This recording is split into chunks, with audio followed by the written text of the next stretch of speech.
તો વલસાડ તાલુકાના રાબડા ગામે આવેલું માં વિશ્વંભરી તીર્થ પાત્રાધામ મંદિર શાંતિ, ભક્તિ અને સંસ્કૃતિનું કેન્દ્ર માનવામાં આવે છે, પરંતુ આ પવિત્ર પરિસરમાંથી જ ગેરકાયદે આયુર્વેદિક દવાઓના ઉત્પાદનનું કૌભાંડ બહાર આવતા લોકોમાં ચકચાર મચી ગઈ છે।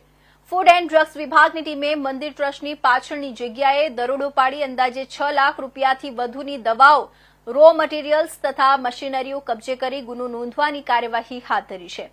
બુધવારે હાથ ધરાયેલી આ તપાસ દરમિયાન મંદિરની પાછળના ભાગમાં પરવાનગી વગર મોટા પાયે દવા ઉત્પાદન થઈ રહ્યું હતું।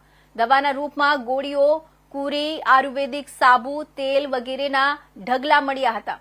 પ્રાથમિક અંદાજ મુજબ કુલ 40 જેટલા પ્રકારની દવાઓ તૈયાર હાલતમાં મળી આવી હતી।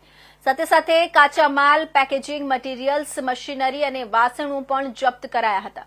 તંત્રએ નમૂનાઓ લઈ લેબોરેટરી તપાસ માટે મોકલ્યા છે, જેથી દવાઓમાં ગુણવત્તા અને સલામતી અંગેની સાચી હકીકત બહાર આવી શકે।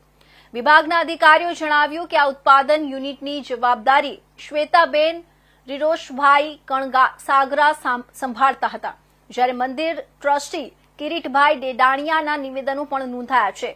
ટ્રસ્ટ તરફથી કોઈ તપાસ હાથ ધરાઈ જ નથી એવી જાહેર ખબર આપવામાં આવી હતી, પરંતુ સરકારી તંત્ર દ્વારા જારી કરાયેલા માહિતી તથા પુરાવા સામે આવતા આ નિવેદન જૂઠું સાબિત થયું છે।